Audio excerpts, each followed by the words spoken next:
전쟁은 잔인했다. 사랑과 평화다. 합본 특별 개정판. 저자 정명석.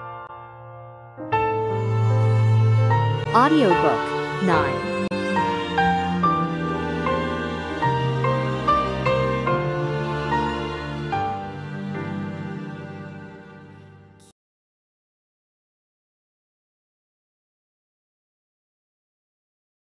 오. 홍길동 대작전. 위험한 대작전을 치렀지만 전원 무사고였다. 전능자는 나와 같이 싸우는 자들과 함께 싸워주셨다. 우리 중대의 노획물 비단 구렁이. 홍길동 작전 5일째 7월 13일 아침이 밝아왔다. 오늘부터는 보다 낮은 지역으로 산을 타게 되었다. 1소대는 계속 산허리를 내려가면서 수색 작전을 벌이고 2소대와 3소대는 3-8부 능선 쪽을 수색하면서 우리 1소대와 부채꼴 모양으로 점점 좁혀 내려갔다. 악산은 아니지만 그놈의 열대 밀림이 장애물이다. 우리 중대 2소대에서는 직경 15cm나 되는 큰 비단구렁이를 잡았다. 열대 나라에서나 볼 수 있는 이 귀한 비단구렁이를 한국동물원에 명물로 보낸다고 했다. 하지만 작전 중 잡은 뱀을 헬기로 실어가라고 하면 콧대 높은 미군들이 욕을 하며 안 올 것임을 뻔히 알기 때문에 연대 참모들과 같이 꾀를 써서 노획 물품이 있으니 실어가라고 미군 헬기를 불렀다. 우리 중대 인사계장이 노획물 담당으로 와서 그것을 실어가게 되었다.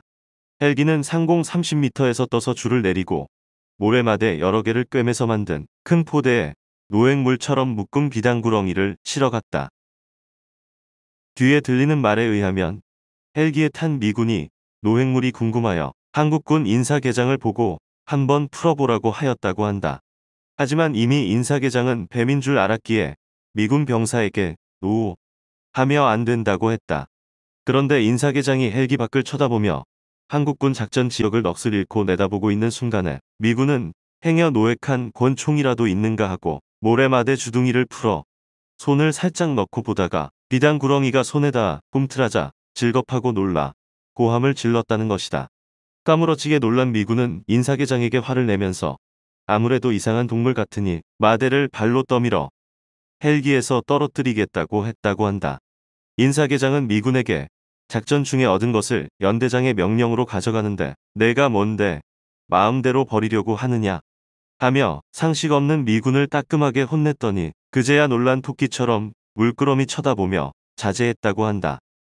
미군들은 한국군이 실어보낸 노획물 중 권총이나 혹은 적의 무기 중에 희한한 것이 있으면 요령껏 챙긴다는 말이 있는데 그도 역시 꿍꿍이 속이 있어 자루에 손을 넣었다가 물컹대는 비단구렁이를 손에 쥐고 질겁한 것이었다. 우리는 이 말을 듣고 배꼽을 쥐고 으하하 한바탕 웃으며 그놈 잘 됐다. 그 녀석 얼마나 놀랐을까? 했다. 비단구렁이가 물지는 않았지만 목숨을 걸고 싸워 얻은 전쟁터에 노획물을 손대는 그 손버릇 때문에 미군은 간담이 서늘하도록 놀랐을 것이다. 결국 그 뱀은 당시의 서울 창경원 동물원에 도깨비 3중대 이름으로 기증하여 인기를 끌었다. 베트남에는 도마뱀이 정말 많다. 큰 놈은 큰 베개만 하거나 사람 허벅지만 하고 작은 놈은 사람 팔뚝 굵기만 하다. 도마뱀이 정력에 좋다고 소문이나 한국군 병사들은 철조망에 돌아다니는 도마뱀을 씨를 말릴 정도로 잡아먹기도 했다.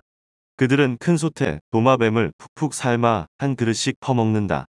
일반 뱀도 아니고 어떻게 도마뱀을 징그럽게 먹을 수 있냐고 물어보니 정력제도 정력제지만 정말 맛있다고 했다.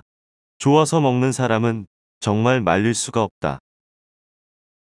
심란하게 불어대던 밤바람. 작전 5일째인 오늘도 하루 종일 수색 작전을 벌였으나 적은 어디에 다 숨어 있는지 한 명도 눈에 띄지 않았다. 분명 한국군이 대작전을 하는 것을 알았으면 어느 한 곳에 밀집되어 있을 것이니 이제 걸리면 크게 걸린다고 모두 더욱 긴장들을 했다. 중대장으로부터 소대장에게 무전이 왔다. 능선을 넘어가지 말고 능선을 중심에서 모두 자리를 잡으라고 했다. 우리 1소대는 행군을 멈추고 능선을 중심에서 1, 2, 3분대, 화기분대 순으로 타원형의 야간 경계 초소를 형성했다. 소대장은 소대원들에게 중대장이 우리와 50m 떨어진 곳에 있으니 절대 소음 금지라고 명령했다. 작전 지역에서 중대장에게 찍히면 소대장은 엄하게 책망을 받기 때문이다. 텐트는 어두워지면 치라고 했다. 조명 지뢰와 크레모아는 일찍부터 설치했다. 잠시 후 최 소대장은 분대장들을 불러 중대장으로부터 하달받은 것들을 전해주었다. 30연대 2대대 6중대에서는 적 3명을 수류탄으로 폭살하고 소총 한정과 문서 30번을 노획했다. 또 한 중대에서는 부비트랩을 발견하여 제거시켰다. 특히 산악작전을 하는 병사들은 부비트랩을 조심하라고 지시가 내려왔다. 지도상으로 볼 때 우리가 지금 있는 능선 밑쪽으로 계곡에 물이 흘러가니 적들이 주둔하고 있는 곳으로 예상된다고 하며 특히 오늘 밤에는 철저히 소음을 조심하라고 했다. 우리가 자리 잡은 능선은 콧날같이 뻗어내려 전방이 훤히 내려다 보였다. 또이호와 해변과 우리 도깨비 연대기지까지 보였다. 밀림 속에서 오랜만에 하늘이 훤히 보이는 곳으로 나왔다. 바람이 강하게 불어 밀림을 스쳐 지나가는 소리가 귀에 멍멍하도록 들린다. 웬 바람이 이리 많이 부나? 심란하게 바람이 불어댔다. 그 바람 소리 때문에 옆에 전우와 대화를 해도 알아들을 수가 없어서 대화를 못하는 밤이었다. 마치 태풍이라도 밀려오는 듯 밀림의 숲을 뚫고 가는 강한 바람으로 인해 텐트를 칠 수 없을 정도였다. 이튿날의 안 일이지만 이날 우리가 텐트를 쳐놓고 매복하던 곳에서 불과 50m 떨어진 곳에 월맹 정규군들의 부대가 있었다. 정말 섬뜩했다. 하나님께서 이를 아시고 바람을 불게 하사 우리 소음을 적이 듣지 못하게 능력을 부리셨던 것이다. 바람이 심하게 부는 것을 보고 나는 무언가를 직감하면서 무슨 징조가 아닌가 했었다. 과거에 이런 일을 많이 체험했기 때문이다. 강한 바람 소리와 함께 따다당, 땅땅, 쿵쿵 고요한 밤을 깨뜨리는 폭음과 또이호와 시내에서 들려오는 각종 소음으로 귀가 먹먹했다. 이같이 서로 죽이는 싸움만 없다면 베트남은 남국의 그윽한 향기와 기후, 풍토, 열대의 그 밀림과 화초 등 흠모할 만한 것들이 많은 나라다.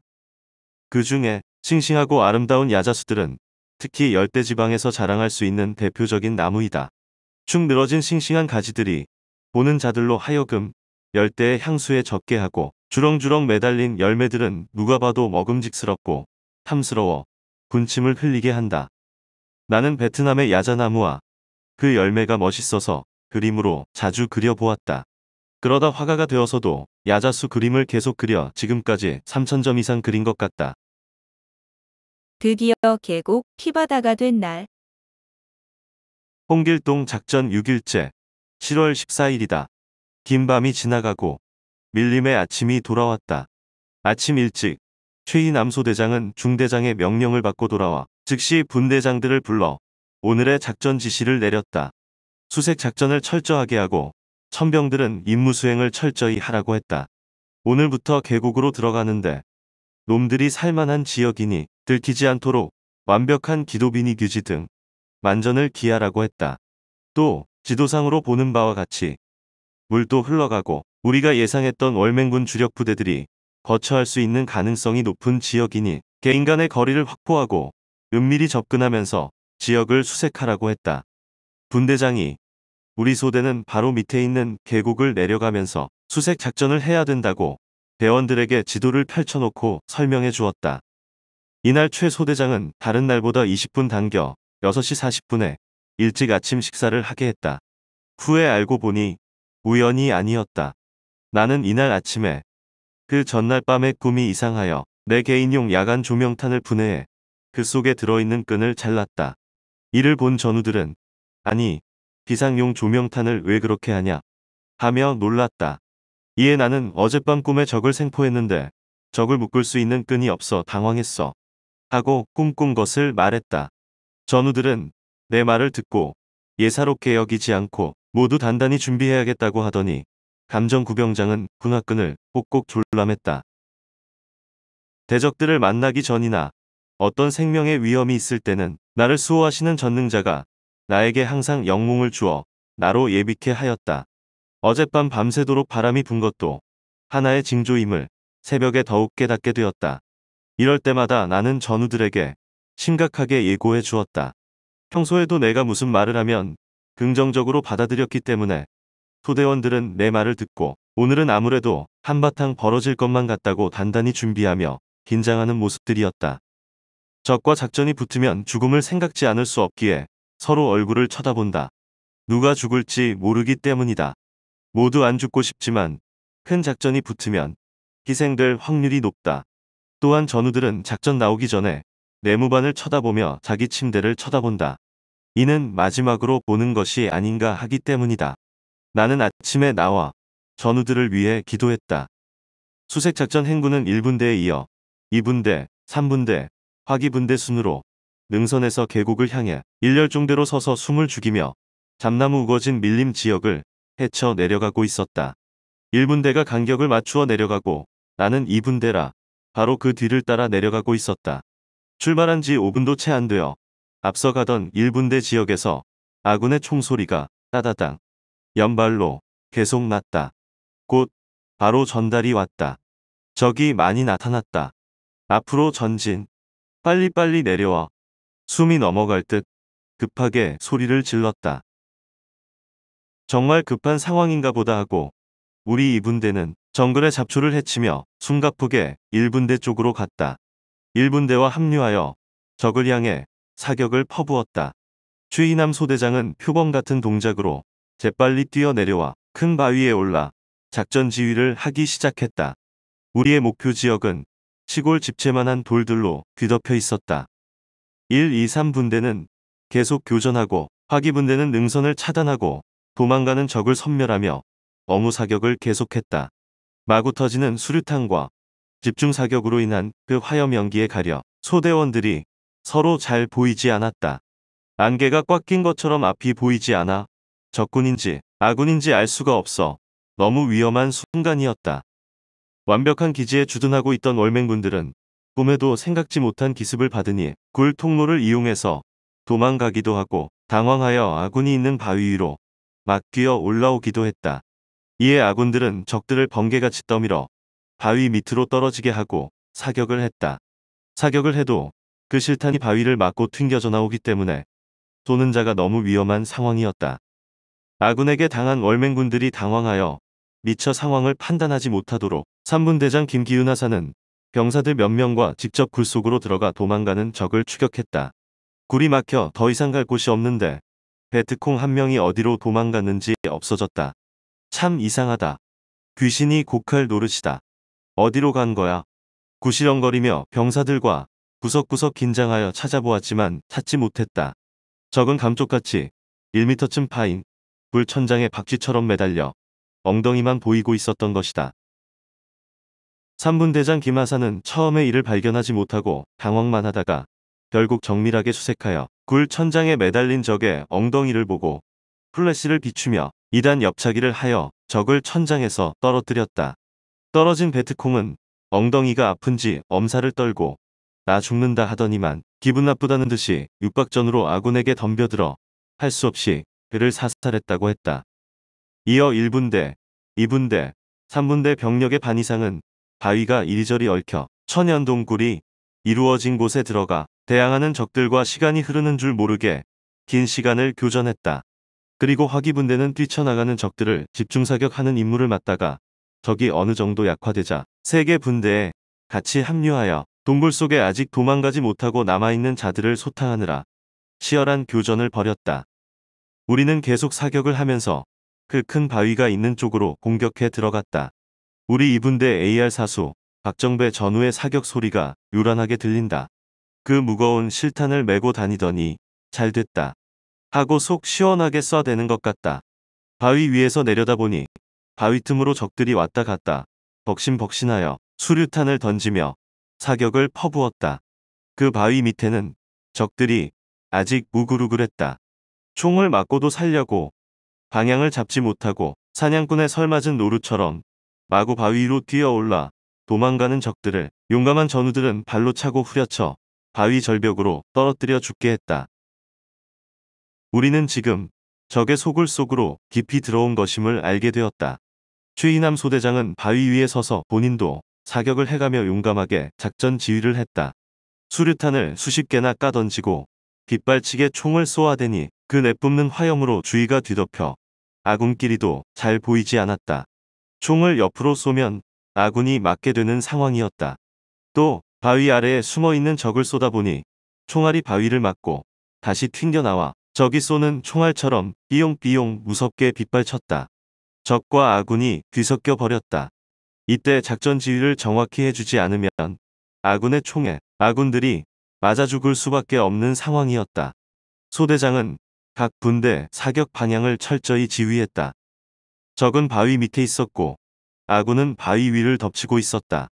일부 소대원들은 적을 잡느라고 바위 밑으로 쫓아 들어가 작전하기에 아주 위험하고 곤란한 상황이 되었다. 바위와 바위의 틈 사이로 5m 아래를 내려다보니 적들은 우왕좌왕하며 자기들끼리 소리를 지르며 당황해하는 모습이 보였다. 이를 본 전우들은 총탄을 마구 퍼붓고 수류탄을 마구 까 던졌다. 꽝! 꽝! 산이 쩌렁쩌렁하고 파편 소리에 가슴이 찌릿찌릿하고 고막이 먹먹했다. 화염 연기가 바위 밑에서 치솟고 우리가 왔다 갔다 하는 바위 위에는 아군들의 총소리가 요란했다. 적들도 극적으로 대항하며 우리를 향해서 기관총을 마구 쏴댔다. 바위 밑에서 뻥 뚫린 곳으로 월맹군들은 우리를 향해 총을 마구 쏘았다. 하지만 우리는 큰 바위 중앙에 엎드려 있었고 베트콩들은 바위 밑에 있었기 때문에 서로 아무리 총을 쏴도 맞지 않았다. 훨씬 유리한 위치에 서 있는 우리는 수류탄을 마구 까 집어 던졌다. 꽝꽝!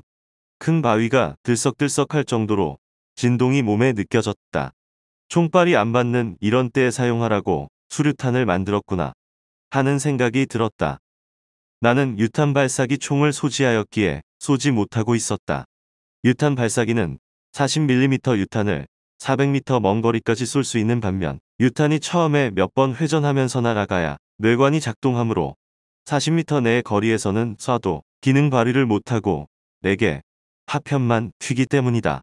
그래서 이 교전 상황을 소대장 바로 앞에서 지켜보다가 잘못하면 아군 총에 맞아 죽을 상황이라 몸을 은폐하려고 큰 바위 쪽으로 자리를 빨리 옮겼다. 천연 동굴이 있어 몸을 반쯤 웅크리고 바짝 긴장하여 바깥쪽과 굴 안쪽을 경계하고 있었다. 굴 안쪽에서는 적이 나올 것만 같고 바깥쪽에서는 아군이 나를 적으로 착각하고 총을 쏘든지 수류탄을 까 던질 것만 같았기 때문이다. 아직도 총소리와 수류탄 터지는 소리는 그치지 않았고 우리 소대원들의 목소리가 연속 들리고 있었다. 수류탄 던진다 엎드려. 적이 바위 밑에 기어간다.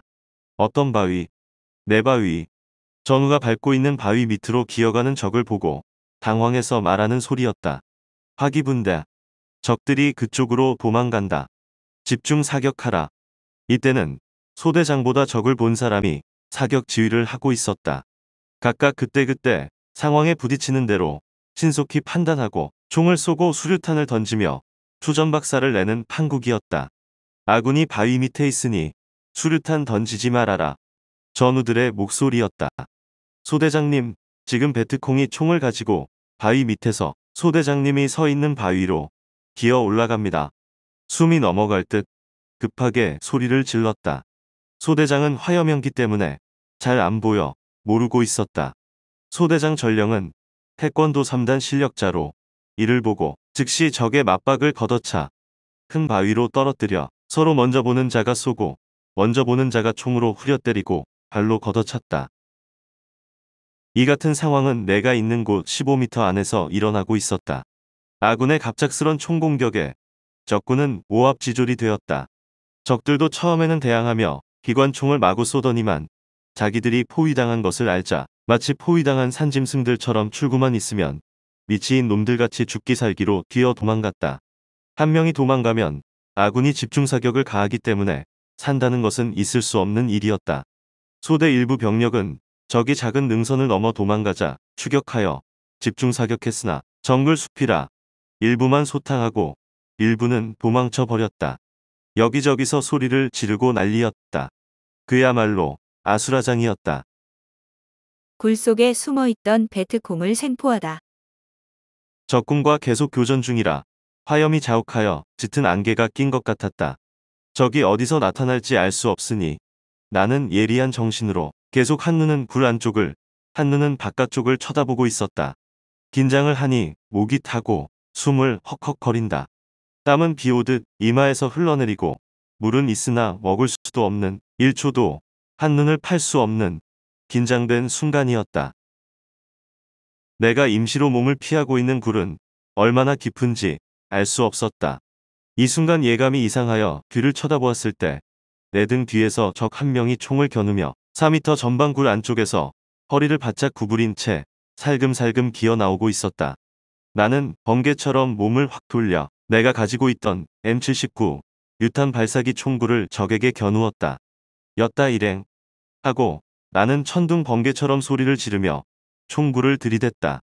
적도 깜짝 놀라 당황하여 나에게 즉시 총구를 겨누고 였다 일행 고함을 치면서 핏발 서린 눈으로 뚫어지게 쳐다보고 있었다. 막다른 골목에 부딪히면 개이 새끼도 대든다고 하더니만 적은 좀처럼 손을 들지 않고 눈을 말똥말똥 뜨고 총을 겨눈 채 시부렁시부렁하며 뭐라고 중얼거렸다. 내가 쏘면 나도 쏘겠다는 말 같았다. 야, 이 녀석아. 내가 손을 들어야 산다. 내가 손 들면 너 죽거나 죽는다. 하고 평소 내가 포로를 잡을 때 말하듯 그에게 말했다. 적이 내 말을 알아듣든지 못 알아듣든지 그때 내 입에서 나오는 대로 말했다. 저놈은 못 알아들어도 하나님만은 나의 태도를 아시고 적을 통해 대해 주신다고 생각했다. 그 순간 우리는 서로 눈싸움을 하며 맞붙었다. 적은 장총을 들고 있었다. 장총은 총열이 길지만 연발총은 아니다. 그러나 목표물을 정확하게 맞히는 총이다. 나는 M79 유탄 발사기만 소지했기 때문에 가까이서 쏘면 나도 죽기에 쏠 수 없는 불리한 입장이었다. 이 순간 둘 중 하나가 손을 들어야 서로 총을 쏘지 않고 살게 되는 것이다. 하지만 나도 그도 좀처럼 손을 들지 않고 머리끝을 세우며 피차 죽음의 공포 속에 총을 겨누면서 서 있었다. 순간 상황을 잘못 판단하면 꼭 둘 중에 하나가 죽든지 둘 다 죽는 판국이었다. 하나가 살려면 먼저 쏘는 자가 살게 되고 둘 다 살려면 둘 중에 하나가 손을 들었을 때 총을 쏘지 않고 상대를 자기 목숨같이 사랑하는 방법밖에 없었다. 누가 보는 자도 없었고 말릴 자도 없었다. 오직 쳐다보는 자가 있다면 하나님과 하나님이 보내신 수호 영들이었다. 아군들은 코끝도 안 보일 뿐 아니라 각자 자기 앞에 있는 적과 싸우느라 땅땅 꽝꽝 총소리와 수류탄 터지는 소리만 계속 났다. 나와 베트콩은 움직이기만 하면 자기를 쏘는 줄 알고 서로가 꼼짝도 못하고 눈을 깜짝하지도 않고 초긴장하여 서로를 꿰뚫어 보기만 했다. 시간을 끌면 끌수록 내 생명은 더욱 불리했다. 물론 나야 그를 쏘지 않지만 베트콩은 나를 쏠 수밖에 없기 때문이다. 처음에 적을 먼저 보았을 때 수류탄이라도 던져 폭파시켰으면 이 같은 고통과 죽음의 공포를 겪을 필요가 없었다. 하지만 적의 생명을 살리려다 이 같은 죽음의 공포와 애간장 타는 상황을 당한 것이었다. 그렇다. 원수를 살려주려 하니 원수로 인하여 이 같은 고통을 겪는 것이다. 고로 100사람 죽이기는 쉬워도 한 사람 살리기는 어려운 것이다. 나는 그 순간 뒤로 도망가려야 도망갈 수도 없어 내 운명을 하나님께 맡기고 내가 먼저 총구를 내리면서 무섭게 쳐다보는 적을 향해 한 발 한 발 걸어갔다. 결국 내 진정한 사랑 앞에 베트콩도 한 손으론 총을 들고 다른 한 손은 항복한다는 듯이 머리 위로 올렸다. 나는 순간 제압하여 적의 총을 뺏고 양손을 묶으려 뒤로 젖혔는데 묶을 끈이 없었다. 내 총끈을 풀어 묶으려고 했으나 급히 끌어지지 않았다. 이때 번뜩 생각이 스쳤다. 어젯밤 꿈 때문에 성견 지명이 있어 적을 잡으면 손을 묶기 위해 아침에 조명탄을 분해하여 그 낙하산 끈을 끊어서 내 뒷주머니에 넣은 것이 생각났다. 즉시 끈을 꺼내어 끊어지지 않는 그 나일론 끈으로 적을 뒤털박해 놓았다. 적은 너무 세게 묶어서 아픈지 손목을 뒤흔들었다. 끈을 풀어 다시 느슨하게 묶어 주었다. 내게 잡혔으니 안심하라고 적의 어깨를 툭툭 두들겨 주고 볼을 쓰다듬어 주었다. 걱정하지 말아라. 베트남어와 영어를 섞어서 노 깨끗아웃하였다. 이 말은 죽이지 않겠다는 말이다. 포로로 잡힌 적에게 안 죽이겠다는 말은 가장 안심되고 기쁜 말일 것이다. 적은 안 죽이겠다는 내 말을 알아듣고 얼굴에 화색이 돌았다. 나는 베트콩에게 불 속에 적이 또 있냐고 물어보니 그는 베트남 말로 컹크 하며 고개를 흔들었다. 이 베트콩은 살려주려고 잡았으니 꼭 살게 해야지 생각했다. 베트콩아, 너 지금 살라고 풀어놓으면 도망가다가 아군의 총에 맞아 죽는다. 아군들이 지금 이 지역을 완전히 포위했다. 베트콩들 다 죽었다. 이 길밖에 내가 사는 길이 없다. 내 말 들어. 제스처를 하면서 말했더니 대강 알아듣고 나에게 생명을 맡기며 모든 것을 체념한 듯 양같이 순한 모습을 보였다. 우리는 초조하게 상황이 끝나기만을 기다렸다. 아직도 총소리가 여기저기서 났다. 잘못하면 아군의 총에 맞아 죽기 때문에 잡은 적을 가만히 지키며 우리 아군들을 위해 눈을 뜬 채 기도했다. 적과 치열하게 교전한 지 꽤 긴 시간이 흘렀다. 비로소 총소리가 멎고 소대장이 사격 중지 명령을 내렸다. 그제야 나는 안심하고 뺏은 총 한 정과 생포한 적을 끌고 나왔다. 주인은 아직도 화약 연기에 쌓여 있었다. 상황이 어느 정도 끝난 것 같았다. 소대장이 보이고 분대원들이 보였다. 소대장은 각 분대장들을 불러 인원 파악을 하고 보고를 받았다. 적과 오랫동안 교전하였기 때문에 아군의 피해가 얼마나 났는지 궁금했다. 그런데 아군은 한 명도 총에 맞은 사람이 없고 경상을 입은 사람도 없었다. 다만 정신없이 뛰어다니느라고 손등이 벗겨지고 무릎이 벗겨진 사람이 몇 명 있을 뿐 소대원 전원이 무사했다. 최이남 소대장은 야, 작전 성공 이라고 말하며 좋아했다. 기분이 하늘까지 날아가는 것 같았다. 전 소대원들도 마찬가지였다. 소대장은 적들이 아직도 바위 밑에 있으니 마음 놓지 말고 긴장하여 철저히 경계하라고 지시했다. 그리고 중대장에게 보고했다. 대작전 아군 피해 없이 무사히 끝났음. 노획무기와 시체는 2차 확인하겠습니다. 내가 포로를 끌고 와서 소대장에게 보고하니 아이고, 이 자식 때문에 우리가 이 고생을 하네. 왜 죽이지 않고 포로로 잡아왔냐? 했다. 나는 소대장에게 포로로 잡은 적을 죽이면 저한테도 안 좋고 소대에도 안 좋습니다. 적이 저를 쏘지 않았기 때문에 저도 같이 살게 되었으니 절대 죽이지 말아요. 제가 목숨을 걸고 생포한 적입니다.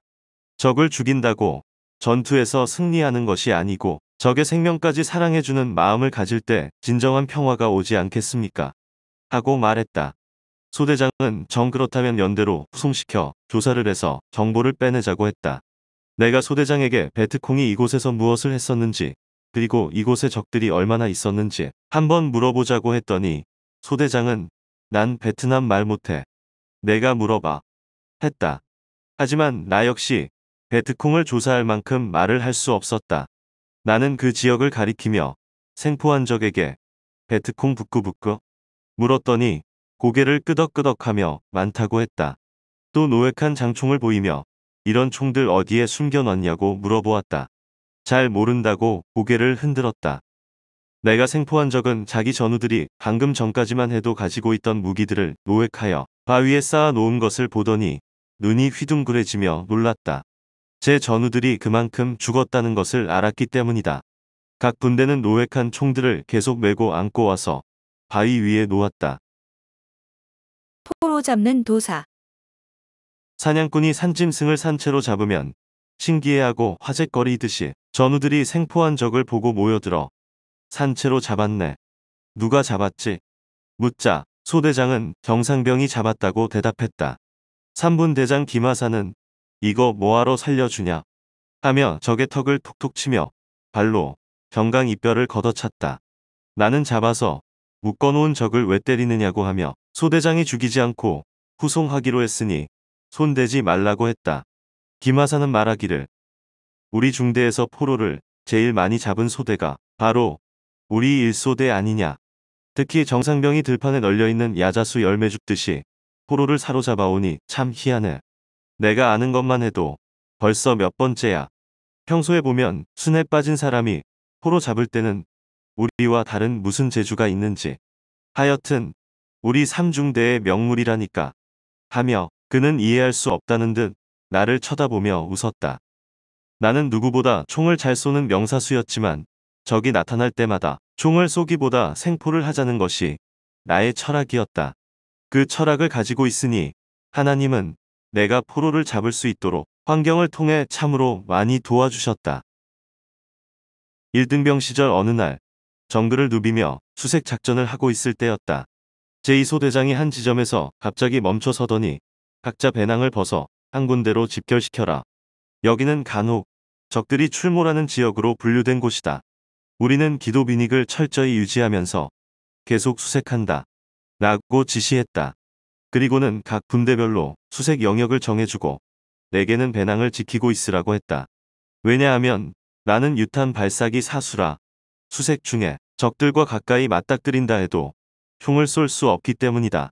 그래서 다른 소대원들이 수색하러 흩어진 사이 나는 배낭을 지키고 있었다. 이렇게 혼자 있는 시간은 성경을 읽을 수 있는 좋은 기회가 된다. 그런데 그날은 성경에 빠져들기보다 주변을 살펴야겠다는 감동이 들었다. 별 이상이 없는지 신경을 곤두세우고 있는데 그때 아군들의 수색을 피해 달아나는 베트콩 한 명이 내 눈에 들어왔다. 대나무 숲 쪽으로 도망가는 그를 향해 나는 순간적으로 가지고 있던 유탄 발사기를 들고 엽다 일행 하며 불러 세웠다.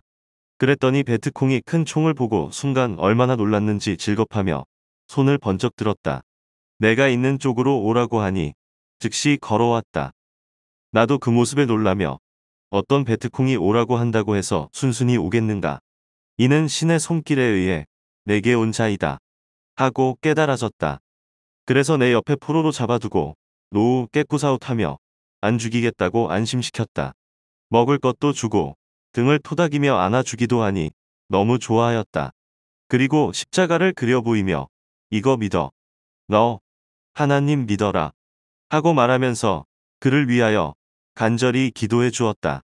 하나님, 이 사람을 이리로 인도하여 나를 만나게 하신 것은 반드시 살려보내시기 위한 하나님의 계획인 줄 압니다. 그 뜻대로 되기를 원합니다. 나는 포로를 잡으면 그때를 전도의 기회로 삼아 하나님 이야기를 빼놓지 않고 해주었다.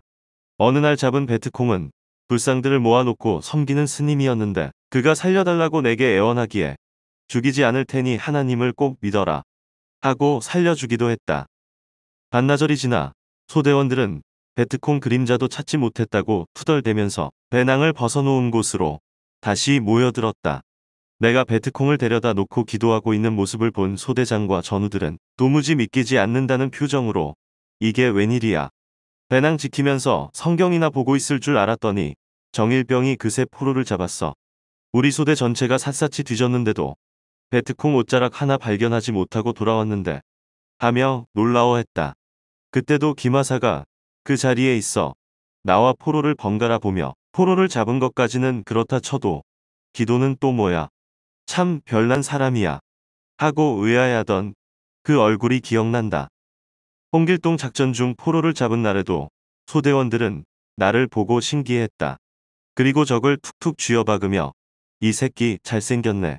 너 뭐했어? 임무가 뭐였어? 말해봐. 했다. 베트콩은 한국말을 전혀 알아들을 수가 없으니 공포감에 어쩔 줄 몰라 했다. 그래도 낯이 익다고 자기를 잡아온 나만 쳐다보고 있었다. 전우들에게 때리지 말자고 말하니 전우들은 모두 나를 보고 한두 번도 아니고 포로 잡는 도사네 라고 했다. 우리 분대 AR 사수 박정배 전우는 포로를 보고 경상도 말투로 이거 살려보내려고 하며 턱을 잡고 몇 번 흔들었다. 내가 잡았으니까 그러지 말라고 하니 그는 내 말을 듣고 포로를 때리는 다른 병사들에게도 이왕 살려 후송할 바에야 손찌검하지 말자고 했다. 소대의 이전우, 저전우 모두 쫓아와서 야, 이 새끼야. 너희들 때문에 우리가 이 고생을 한다. 하며 얄밉다는 듯이 한 번씩 툭툭 치고 꿀밤을 때리면서 적에게 받은 스트레스를 해소했다. 그런데 실상 꿀밤을 준다고 또 적을 죽인다고 스트레스가 해소되는 것은 아니다. 나처럼 적을 사랑하고 살려줄 때 기분이 하늘까지 닿고 기쁨이 충만한 것이다. 그리고 엔도르핀이 머리에 꽝 폭발하는 법이다. 나는 이 순간 내가 잡아온 적을 옛날처럼 상관이 또 죽일까봐 가슴이 조마조마했다. 이번만큼은 죽이는 것을 결사적으로 반대했다. 적은 잡기 전에는 맹수처럼 보이더니만 잡고 나니 양같이 순했다. 연약한 한 생명에 불과했다. 산짐승도 잡기 전에는 크게 보이나 잡아놓고 보면 작은 것처럼 적들도 마찬가지였다. 소대원들은 노획한 많은 무기들을 널쩍한 바위에 가져다 놓고 모두 소리를 지르며 작전 대성공이다. 드디어 우리 소대가 이놈들을 해치웠구먼. 했다. 역시 전쟁은 이긴 자의 것이라고 소대장은 한마디 명언을 남겼다. 이날 우리 소대가 노획한 무기는 기관총과 무반동총, 박격포 1문, 권총 2정, 소총 16정이었다. 위험하여 굴속을 아직 다 수색하지 않았기 때문에 죽은 월맹군들의 총이 얼마나 있고 또 그들이 굴속에 숨겨놓은 무기가 얼마나 있는지 알 수가 없었다. 내가 생포한 적은 방금 전까지만 해도 제 전우들이 쏘던 총들을 아군들이 노획한 것을 보고 놀란 표정을 금치 못하며 모두 다 죽었구나. 내가 살았다는 것이 생시인가 생각이라도 하는 듯 표정이 이리저리 바뀌었다. 그도 짐승이 아닌 이상 자기를 살려준 나에 대한 고마움을 깨달았는지 나만 보면 표정이 바뀌며 고맙다는 미소를 지었다. 소대장이 민 중대장에게 무전을 쳤다. 생포한 적이 한 명 있고 노획한 무기가 있다고 보고했다. 중대장은 즉시 무전을 쳐서 헬리콥터를 불렀다. 나는 죽음의 위기를 겨우 면해가며 생포한 적을 헬기가 오면 후송시키고자 지키고 있었다. 소대장은 나를 보고 시웃더니 생각할수록 웃음이 나온다. 적은 먼저 보는 놈이 쏴 죽이는데 위험한데도 생포했네. 하고 껄껄대며 웃었다. 내가 그 자리에서 적을 어떻게 잡았는지 경위를 말해주었더니 앞으로는 위험한 짓을 하지 말고 보는 대로 쏴라. 안 그러다 너만 죽는 것 아니냐. 하며 옆의 전우들에게까지 조심하라고 경고했다. 나는 생명을 사랑해서 적의 가슴에 총을 겨누고 쏴 죽이지 못하겠다고 했다.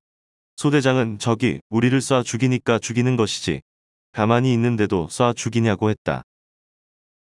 우리 소대가 사주 경계를 하고 있으니 약 30분 후에 헬기가 날아왔다. 헬기가 앉을 수 없는 지역이라 20m 로프를 내려 포로의 허리를 묶고 끌어올렸다. 포로는 줄에 흔들흔들 매달려 우리를 쳐다보며 두 손을 흔들어대며 헬기로 끌어올려졌다. 그리고 노획물도 크게 두 묶음으로 싸서 끌어올려 보냈다. 헬기는 하늘로 쑥 솟아 연대본부를 향해서 날아갔다. 소대원들은 이구동성으로 말하기를 그놈 안 죽고 살아간 것이 정말 기적이다. 라고 했다. 앞서 말했듯이 홍길동 작전의 사전 정보에 의하면 이번 작전 지역에는 월맹군 95연대 5대대와 신병훈련소가 있고 주력군인 H-40중대와 DK 3중대가 주둔하고 있으며 lin항마을 리노와 서남 쪽에는 18B연대 8대대와 C-1, C-2, C-3, C-4, T-88중대, D-548중대의 제301소대 그리고 후방을 지키는 베트콩들이 있는데 이들은 82mm 박격포와 중기관총을 갖추고 있다고 했었다. 바로 이 병력이 오늘 우리 소대와 부딪혀 교전하게 되었던 것이다. 아무리 대부대라도 갑자기 공격해 들어간 한국 군들의 집중사격 앞에는 속수무책이었다. 총탄이 빗발치고 수십 발의 수류탄이 날아와 불바다를 만드니 그들은 당황하여 모두 다 집어던지고 빠져나가기에 급급했다. 이 작전의 성공은 정말 통쾌했다. 하늘의 운이 아군에게 기울었고 하나님이 우리와 함께한 날이었다. 게다가 그 후에 소식을 들어보니 내가 잡은 포로는 한동안 우리 연대 본부에 소속되어 있으면서 한국군에게 협조해 주었다고 했다. 그는 일반 전투원이 아니라 중직을 맡은 자였는데 월맹군 95연대 본부에서 정보를 다루는 사명을 하고 행정 일도 했다고 말하며 자기가 알고 있는 엄청난 정보를 우리에게 순순히 전해 주었다고 했다. 하마터면 그가 나를 쏴 죽일 뻔했지만 전쟁터에서 불꽃 같은 눈으로 나를 지켜주신 전지전능하신 하나님이 내 생명을 그날 또 보호하여 살려주신 것을 나는 잊을 수가 없다. 그날 내가 죽었더라면 지금 존재할 수 없었는데 생각할수록 나를 살려주신 하나님께 지금껏 감사할 수밖에 없다. 동굴 속 소탕작전 우리가 교전했던 바위 밑에 얼마나 많은 총들이 있는지, 얼마나 많은 적들이 죽었는지는 아직 상황이 진행 중이라 알 수가 없었다. 우선 급한 상황만 1차 끝낸 것이다. 우리 남은 소대는 남은 적들을 소탕하기 위해 바위 밑으로 내려갔다. 적들이 여기저기서 계속 뛰어나와서 교전하며 계속 소탕했다. 이날 아침부터 오후 3시까지 이런 상황이 계속되었다. 우리 소대 지역에서 뛰어나가 도망간 적들은 옆에 있던 중대가 소탕했다. 어느 정도 적 소탕 작전이 끝나고 적이 주둔했던 아주 웅장하게 큰 바위 밑을 샅샅이 뒤지기 시작했다. 적의 시체들은 걸려서 못 다닐 정도로 여기저기 처참하게 널려져 있었다. 그곳에서 대형 통신 장비 몇 대가 나왔다. 그리고 적들이 사용하던 생활용품들이 살림살이나 했다는 듯이 들어 있었으며 베트남 돈이 2자루에 한가득씩 들어 있었다. 수색조는 사전에 특히 돈은 욕심 부리지 말라고 소대장으로부터 교육을 받았기에 아무도 손대지 못하게 하고 불질러 버렸다. 생각보다 돈이 잘 타지 않았다. 묶여있는 돈이라서 잘 타지 않아 결국 풀어 흩은 후 다시 불질러 태웠다. 이는 전쟁터에서 노획물을 욕심내지 말자는 의도였다. 수색조 분대원들은 소대장을 부르면서 바위 밑에 별의별 것이 다 있다고 하니 소대장은 무기나 끄집어내고 다 불질러 버리라고 했다. 그래서 소대원들은 적들이 쓰던 물품들을 웬만하면 다 불질러 버렸다. 한국군이 철수한 후에도 베트콩들이 다시 와서 못 살게 하려고 그야말로 불심판을 하였던 것이다. 최이남 소대장에게는 평소 그만의 철저한 방침이 있었으니 적의 노획물을 욕심내지 마라. 고엽제 피해 방지를 위해 반드시 항상 풀이 살아있는 곳에만 앉아라. 작전이 끝나고 부대 정문에 들어갈 때까지 마음 놓지 말아라. 등등이었다. 우리는 동굴로 들어가 계속 수색했다.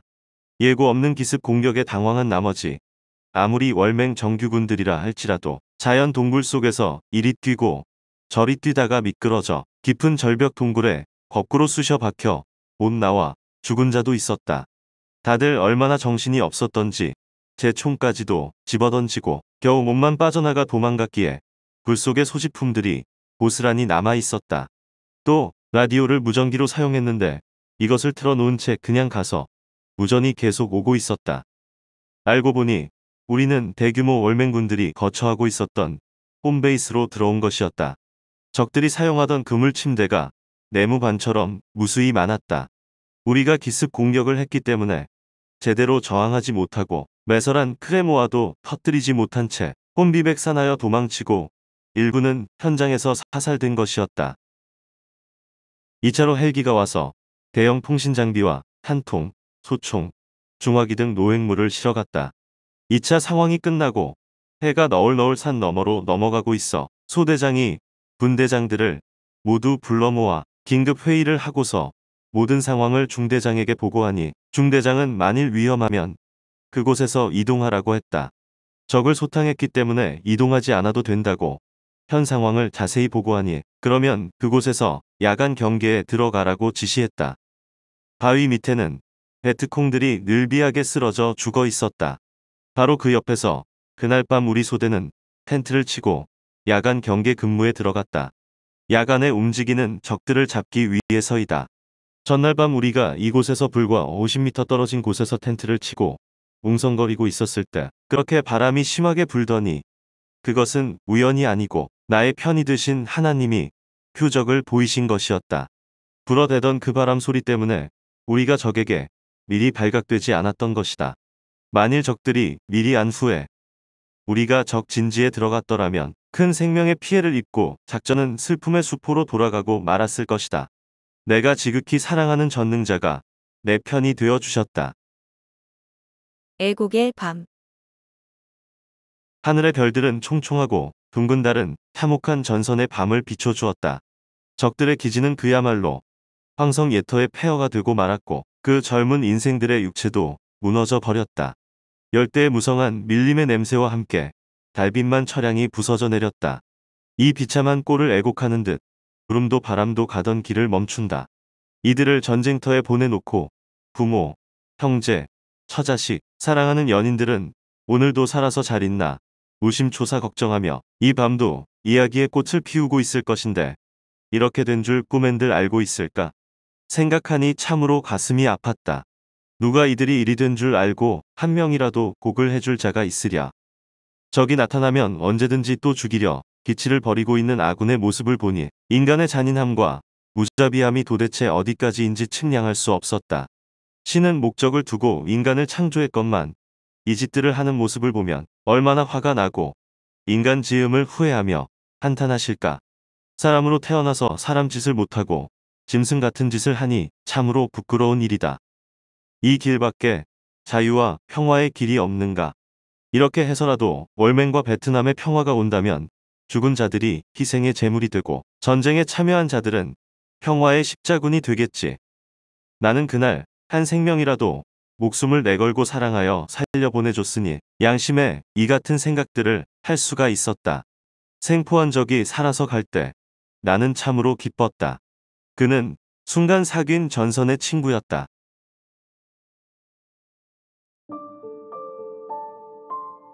그리고 죽은 적들의 부모, 형제 대신 가슴팍에 심정에 뜨거운 눈물을 흘리며 밤새 곡을 했다. 뜨겁게, 뜨겁게.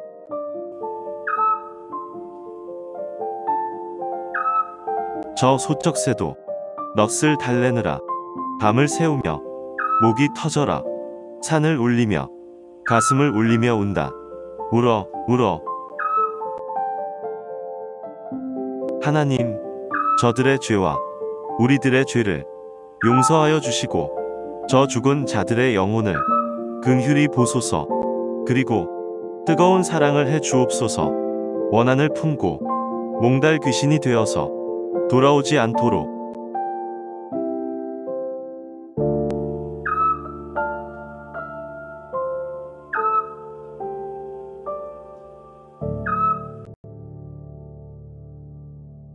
정말 미안하네. 전쟁이 우리를 이렇게 만들었어. 전쟁이 우리를 이렇게 미치게 만들었어. 이 세상은 전쟁과 미움과 살인과 욕심의 세상이니 이제 그 세상에서 창조주를 모시고 멋있게 가치 있게 살아다오. 영혼을 하나님께 부탁했으니 그 누구의 말보다도 내 말이니 잘해줄 것이오. 이같이 죽은 자들을 생각하며 내가 애달파하는 동안 전우들은 낮에 베트콩과 치열한 교전을 하고 극도로 신경을 써서 피곤했는지 여기저기 5초 서는 자를 제외하고는 호고는 소리까지 내며 깊은 잠들을 자고 있었다.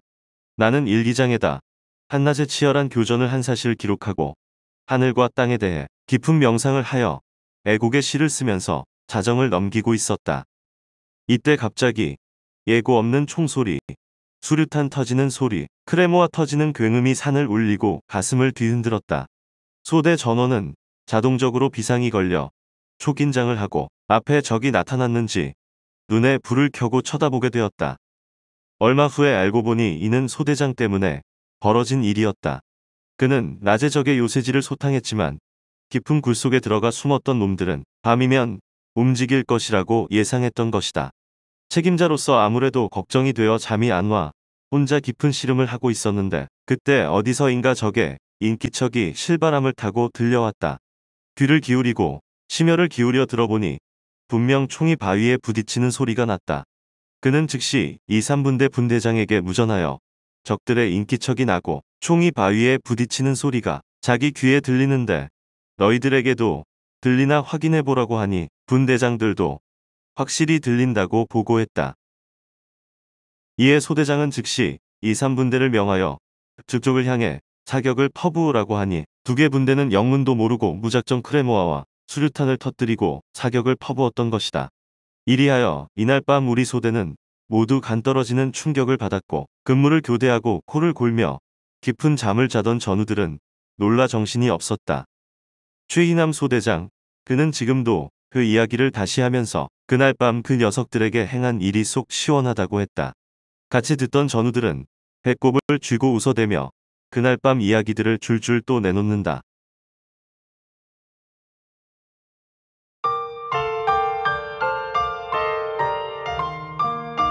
저자 소개